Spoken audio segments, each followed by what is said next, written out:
Hello everyone.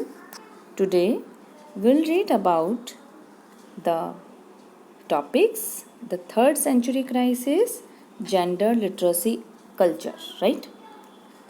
Let's start with the 3rd century crisis. देखिए the first and second century, right? अभी हमने देखा था ना, they were the period of a peace, prosperity and economic expansion का period था. First and second century Augustan age, right? तो ये पीस का पीरियड था, right? But the 3rd century was a period of crisis, right? इसमें क्या हुआ? It brought the first major sign of internal strain. ठीक है ना, ये जो इंटरनल स्ट्रेन के साइन जो हैं हमें यहाँ पे 3rd सेंचुरी में दिखाई दिए. ठीक है ना, उसके साइंस दिखाई दिए. अब देखिए, from 230 the empire found itself fighting on several front simultaneously. ठीक है ना, 230 के बाद जो था एम्पायर में हमें जो है एट द सेम टाइम, ठीक है ना, सेवरल फ्रंट्स पे हमें उनकी फाइटिंग्स दिखी. In Iran a new and more aggressive dynasty emerged in 225, right? और ये जो थे अपने आप को क्या बोलते थे? ईरान के ससेनियंस, राइट? तो ससेनियन ये ईरानियन है, राइट? ध्यान रखिएगा. तो आप देखिए कि जब ये इमर्ज हुआ, डायनेस्टी जो थी इमर्ज हुई ईरान में, ससेनियन, और कौन से साल हुई? 225, राइट? और ये अपने आप को क्या बोलते थे? डायनेस्टी आई वहाँ पे, ससेनियंस, right? So, and within just 15 years were expanding rapidly, right, in the direction of Euphrates. ठीक है, तो वो क्या थे? अपने आप को मतलब बहुत ज़्यादा एक्सपेंड कर रहे थे. और कौन सी डायरेक्शन में जा रहे थे? यूफ्रेट्स, जो रिवर्स आपने पहले पढ़ी. ठीक है ना, लास्ट चैप्टर में. So in a famous rock inscription cut in 3 language, Shapur I, the Iranian ruler, claimed he had inherited a Roman army of 60,000. ठीक है, कि उन्होंने डिस्ट्रॉय कर लिया था 60,000 रोमन आर्मी जो है, क्योंकि वो वहाँ की तरफ बढ़ रहे थे. तो रोमन के 60,000 जो सैनिक थे उन्होंने अकेले मारे. And even capture the eastern capital of Antioch, right? तो जो कैपिटल थी एंटीओक, ठीक है ना, उसको भी उन्होंने कैप्चर कर लिया था. सो मीनवाइल हम देख रहे हैं कि the whole series of Germanic tribes, ठीक है ना, जो जर्मेनिक ट्राइब्स थी, और रादर ट्राइबल कन्फेडरेसी कह सकते हैं, एसोसिएशन थी. तो मोस्ट नोटेबली अगर आप ध्यान देंगे, the Alamanni, the Frank and the Goth, right? Germanic tribe में, राइट?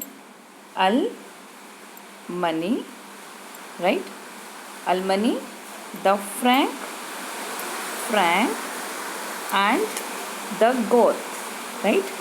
गॉथ्स, ये कॉन्फेडरेसी थी. इन लोगों ने मिलके कॉन्फेडरेसी, एक एसोसिएशन बना रखा था. तो ये था अंडर जर्मेनिक ट्राइब के, राइट? तो जर्मेनिक ट्राइब जो थी, right, began to move against the Rhine and Danube frontier.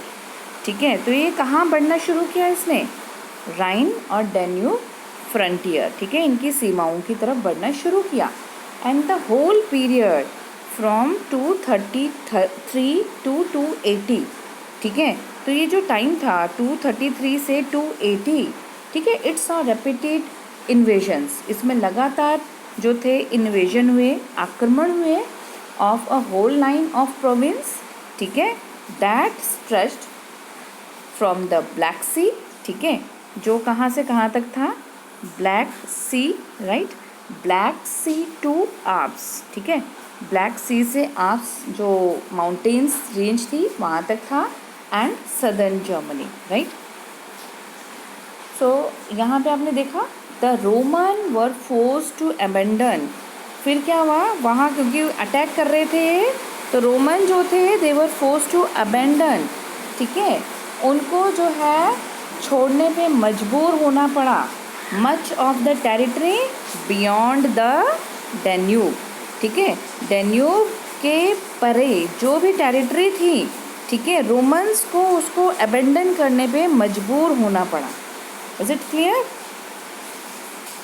Okay, next is while the emperor of this period were constantly in the field against what the Roman called barbarian, right? So the rapid invasion, जो ये rapid invasion rapid succession था emperor का, ठीक है, जो quick succession हो रहा था, एक के बाद एक गद्दी पे आ रहा था एम्परर, ठीक है ना। तो कितने थे? 25 एम्परर्स जो थे, कितने साल में? 47 ईयर्स में 25 एम्परर चेंज हुए, राइट। तो it is a sign of strain. तो ये एक तनाव का एक साइन था जो फेस्ड हुआ by the empire in 3rd century. इसलिए हम 3rd सेंचुरी क्राइसिस कहते हैं इसे, right. Okay, next topic is gender literacy and culture, right. So start with this. So first of all we'll look at the structure of family, right? So one of the more modern feature of Roman society, जो Roman society थी ना, it was the widespread, हम बात कर रहे हैं Roman society की, right? तो it was widespread prevalence of nuclear family, ठीक है। कैसी फैमिली होती थी वहाँ? न्यूक्लियर फैमिली होती थी, राइट। एडल्ट सन जो होते थे ना, जो बड़े बच्चे होते थे, did not live with their families, ठीक है ना। एडल्ट सन जो थे अपनी पेरेंट्स के साथ नहीं रहते थे, ठीक है। And it was exceptional for adult brother to share a common household. तो बड़ा भाई जो होता था ना, ये क्या बहुत कम एक्सेप्शनली होते थे जो कॉमन हाउस होल्ड शेयर करते थे, ठीक है। अक्सर ये साथ में नहीं रहते थे, right. On the other hand slaves, ठीक है ना, जो स्लेव्स होते थे, they were however included in the family, ठीक है। तो वो जो थे स्लेव्स को इंक्लूड करते थे, बड़ा लड़का फैमिली में नहीं होता था। क्लियर? ये थी आपकी रोमन की बात कर रहे हैं हम, ठीक है ना, उनकी फैमिलीज़ के बारे में। So by the late republic, right, the 1st century BCE, the typical form of marriage, हम बात कर रहे हैं अभी स्टेटस ऑफ वुमेन की, ठीक है। तो typical form of marriage was one where the wife did not transfer to her husband's authority, ठीक है। तो हस्बैंड की अथॉरिटी में मतलब ट्रांसफ़र नहीं करती थी, right, but retained full rights in the property of her natal family. जो उसकी नेटल फैमिली थी, जो उसका पैतृक परिवार था, ठीक है, वहाँ पे उसके अपने फुल राइट्स जो थे वो रिटेन रहते थे, वो बने रहते थे, राइट। तो ये हम बात कर रहे हैं स्टेटस ऑफ विमेन की उस समय की, राइट। वाइल द विमेन, हम देख रहे हैं dowry went to the husband for the duration of marriage, right. जो वुमन की डाउरी होती थी, दहेज होता था, ये मैरिज के टाइम जो है हस्बैंड के पास चला जाता था, and the woman remain the primary air, ठीक है ना। प्राइमरी एयर होती थी अपने of her father and become an independent property owner on her father's death, right। तो एक प्रॉपर्टी ऑनर होती थी, उसके फादर की जब डेथ हो जाती थी तो एक इंडिपेंडेंट प्रॉपर्टी ऑनर होती थी। यहाँ पे हम वुमेन की स्टेटस की बात कर रहे हैं, जेंडर, राइट। यहाँ पे हम देख रहे हैं अलग अलग तरह के डिफरेंसेस होते थे, right. Okay, then this Roman woman enjoyed considerable legal rights in owning and owning, उसके जो अधिकार होते थे, ठीक है, प्रॉपर्टी में, राइट। इसको स्वामित्व भी बोल देते हैं, ऑनिंग एंड मैनेजिंग प्रॉपर्टी, ठीक है ना। मैनेजिंग प्रॉपर्टी में उसके अपने अधिकार होते थे, अपने हिसाब से प्रॉपर्टी को मैनेज कर सकती थी। तो ये चीज़ आप देखिए, ठीक है ना। इसके बाद देखिए the women enjoyed considerable legal right and owning managing property, right. Okay, next is in other words in laws married couple was not financial entity, ठीक है। मैरिड कपल जो थे, इट वॉज नॉट एक फाइनेंशियल एंटिटी नहीं था, एक financial institution नहीं कह सकते इसे, बट दोनों का था, right. And the wife enjoyed complete legal independence, ठीक है, उसको पूरी लीगल इंडिपेंडेंस मिलती थी वाइफ को, right, and divorce was relatively easy, ठीक है, ये ईजी होता था, and needed no more than a notice of intent to dissolve the marriage by either husband और वाइफ। ये दोनों के लिए बहुत आसान होता था, बस एक इरादा होना चाहिए था मैरिज को डिसॉल्व करने का, उसकी एक सूचना दे देते थे तो डिवोर्स हो जाता था, राइट।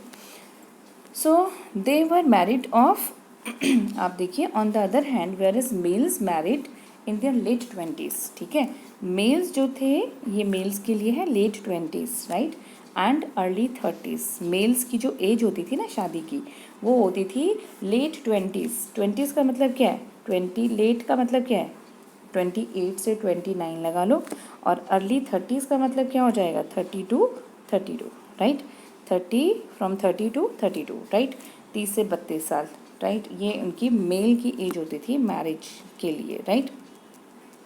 और इसी तरह से अगर हम देखें विमेन, तो विमेन के लिए होता था लेट टीन्स, ठीक है ना, विमेन जो होती थी वो लेट टीन्स में होती थी। लेट टीन्स मतलब 16 to 18 लगा लीजिए आप, ठीक है ना, लेट टीन्स हो गए, और अर्ली 20s, ठीक है, अर्ली 20s जो हैं वो आप देखिए अर्ली 20s में आपकी जो एज आ जाएगी दैट इज़ 22 23, ठीक है, तो ये इनकी एज होती थी मैरिज के लिए, right.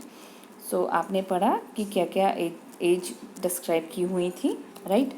So there was an age gap between husband and wife, ठीक है ना, तो अभी आपने देखा तो एज गैप था, राइट, हस्बैंड और वाइफ के बीच में एज गैप होता था, and this would have encourage a certain inequality. तो जो ये इनइक्वालिटी थी तो वो किस वजह से आई होगी, इसी वजह से आई होगी, राइट, इनइक्वालिटी एज, एक तो एज की वजह से भी आई होगी, right.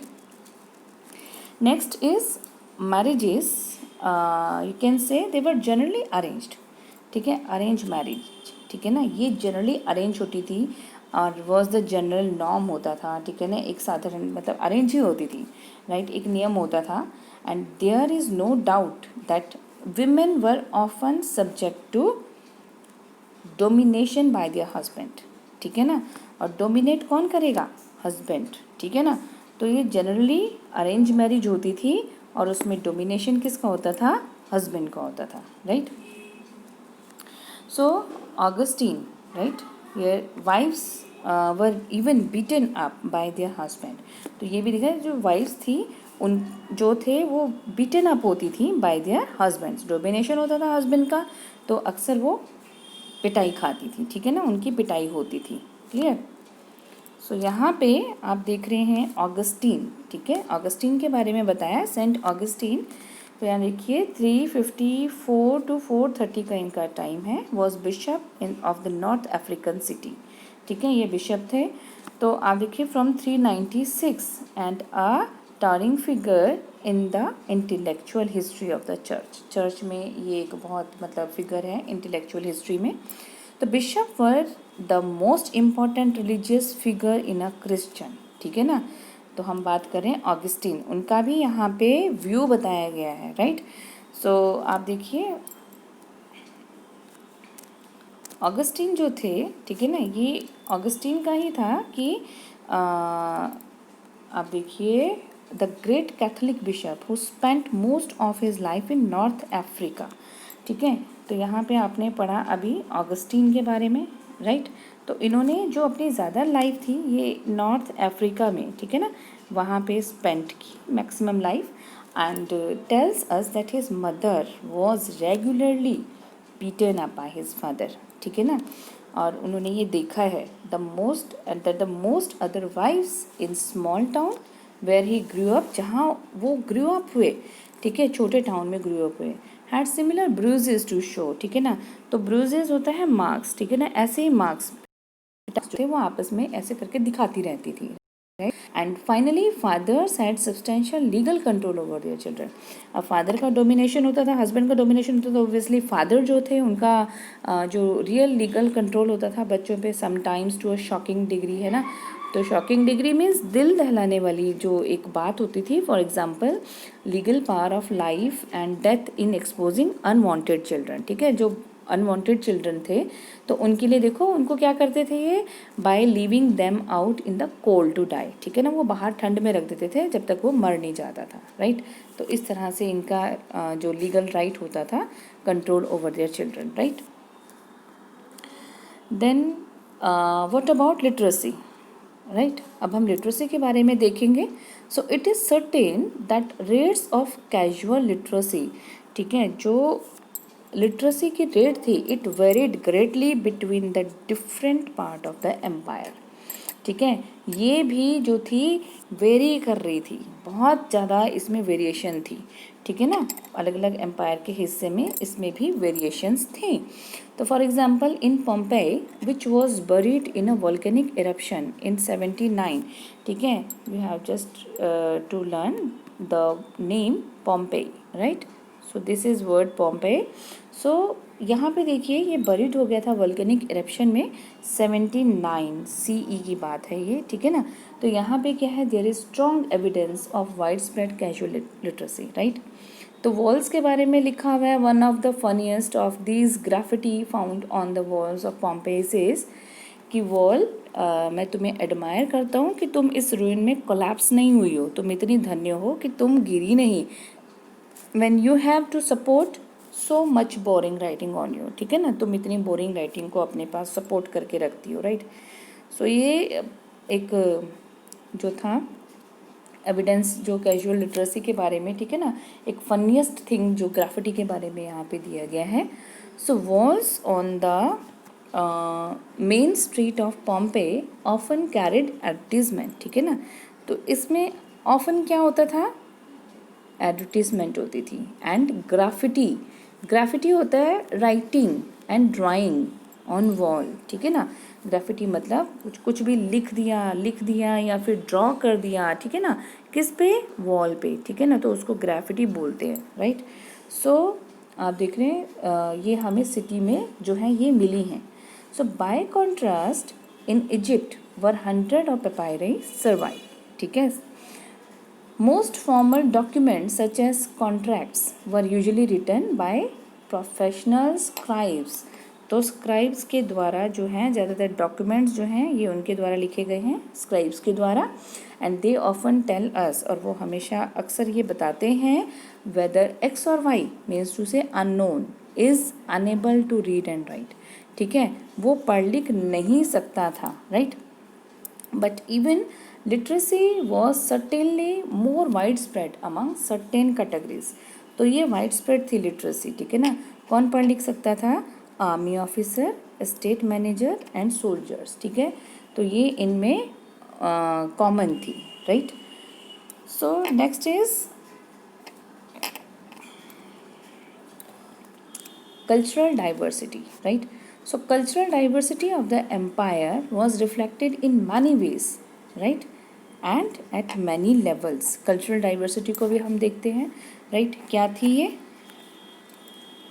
so there in the vast diversity of religious cult, right, तो ये जो रिलीजियस कल्ट है, लोकल डीटीज़ होते हैं, डीटीज़ मतलब देवी देवता होते हैं, ठीक है, and the plurality of language, ठीक है ना, बोलचाल की जो बहुत सारी भाषाएं होती हैं, प्लूरल होती हैं बहुत सारी जो कि बोली जाती थी, that were spoken. The style of dresses, ठीक है ना, और जो ड्रेसेस जो स्टाइल होता था, है ना, पहने जाते थे ड्रेसेस, राइट। तो ये सारी चीज़ें क्या हैं, हम डाइवर्सिटी के बारे में बात कर रहे हैं, राइट। एंड कॉस्ट्यूम्स, ठीक है ना, द फूड पीपल ईट, जो खाना खाते थे लोग, the food the people ate, their forms of social organization, right, उनके जो फॉर्म होते थे सोशल ऑर्गेनाइजेशन के, वेदर इट इज़ ट्राइबल और non tribal, right, and even their patterns of settlement, ठीक है ना, उनके जो पैटर्न होते थे, उनके टाइप्स होते थे सेटलमेंट के, तो ये क्या रिफ्लेक्ट करते हैं, कल्चरल डाइवर्सिटी को, ठीक है ना, ये कल्चरल डाइवर्सिटी को रिफ्लेक्ट करते हैं, राइट। सो लैंग्वेजेस के बारे में हम देखें तो डिफरेंट लैंग्वेजेस जो थी ये अलग अलग एरियाज़ में बोली जाती थी, ठीक है ना। तो यहाँ हम देखते हैं कि अरमाइक, ठीक है, अरमाइक जो लैंग्वेज थी, ठीक है ना, this one Aramaic was the dominant language, ठीक है ना, ये डोमिनेंट लैंग्वेज थी और ये नॉर्थ ईस्ट, ठीक है ना, ये नॉर्थ ईस्ट में बोली जाने वाली भाषा थी, right, Aramaic. And then Coptic, right. So Coptic जो थी ये language was spoken in Egypt, इसको इजिप्ट में बोला जाता था, right, Coptic language was spoken in Egypt. And then Punic, right, Punic and Berber, right, Punic and Berber in, ये कहाँ बोली जाती थी, नॉर्थ अफ्रीका में, राइट, ये कहाँ बोली जाती थी, नॉर्थ अफ्रीका में ये लैंग्वेज बोली जाती थी। एंड देन केल्टिक, ठीक है, this is the Celtic, Celtic बोली जाती थी कहाँ, स्पेन में, कहाँ बोली जाती थी, Spain, right, and the north west areas में बोली जाती थी, right. But many of these linguistic, ये जो बहुत सारी लिंग्विस्टिक कल्चर थे, दे वर प्योरली ओरल, ठीक है। तो हम देखते हैं जो लिंग्विस्टिक कल्चर थे ये सिर्फ बोले ही जाते थे, right, and at least until a script was invented for them, ये क्या हो जाते थे, बोले जाते थे, right. Okay, then you can see here the picture, ठीक है, this is mosaic in Edessa, right, 2nd century CE। यहाँ देखिए सीरिया के इंस्क्रिप्शन है, सजेस्ट करते हैं कि ये जो पिक्चर में शो कर रखे हैं ना, डिपिक्ट हो रखे हैं सभी, तो ये कौन है ना, they are the wife of King Abgar, ठीक है, wife of King Abgar and her family, right. तो ये है पिक्चर आपकी डिपिक्ट कर रही है, right, and here you can see the pic of Pompeii, right, a wine merchant dining room है ये, this is dining room, dining जहाँ खाना खाते हैं, ठीक है, this is dining room. So its wall decorated with the scenes depicting mythical animals, right? So Armenian for example, हम बात कर रहे थे languages की, right? So a language is Armenian, right? Armenian only began to be written as late as 5th century, right? तो Armenian language जो थी ये कब लिखा जाना शुरू हुआ, 5th century में, whereas there was already, right। अब देखिए कि यहाँ पे क्या है, written in the form of language, Armenian जो थी it began to be used as written form of language, right। then आप देखिए यहाँ पे already a Coptic language जो थी, ठीक है ना, a Coptic language translation of Bible by the middle of 3rd century, ठीक है, 3rd century में कॉप्टिक में ट्रांसलेट हो चुकी थी Bible, right. And elsewhere the spread of Latin, ठीक है, जो स्प्रेड ऑफ लेटिन थी, right, it displaced the written form of language, तो इसने अदर जो वाइड स्प्रेड लैंग्वेजेस होती थी ना उसको डिस्प्लेस किया, right. This happen notably with Celtic, ठीक है, जो लैंग्वेज थी हमारी केल्टिक उसको इसने डिस्प्लेस किया, ठीक है, which cease to be written after the 1st century, ठीक है। तो 1st century में इसे लिखा जाना क्या हो गया, सीज हो गया, मतलब बंद हो गया, right. So students this was for your today's class, I hope you must have understood it. Okay, thank you.